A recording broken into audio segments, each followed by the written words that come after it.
So, running or walking sa pagpapapayat? Kasi mayroong mga ibang content creator dito na nagsasabi na mas efficient daw ang walking. Yes, tunay naman kasi na-content ko na rin yan nun.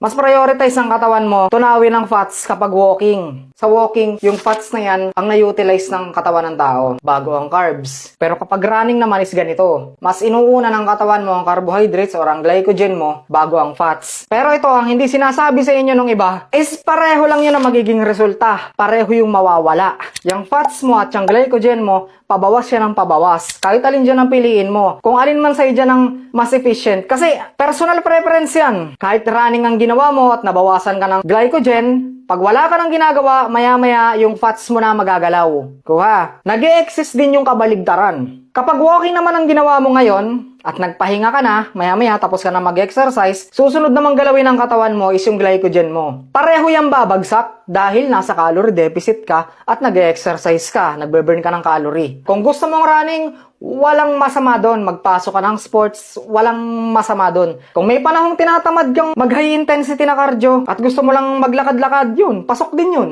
Sa kabaligtaran, kung meron kang sports na gustong pasukin at habang nagda-diet ka, pwede mo pa rin ituloy-tuloy yun, yung sports na yun. So yun na, malinaw. Kahit alin doon sa dalawa, walking o running, low intensity or high intensity. Pag matagal kang nasa calorie deficit, hindi na nakabase dyan yung low or high intensity. Talagang mababawasan ka ng taba. So yun lang muna sa video na to. May follow na lang ako. Maraming salamat. Subscribe and follow Cloud's Fitness for more fitness content.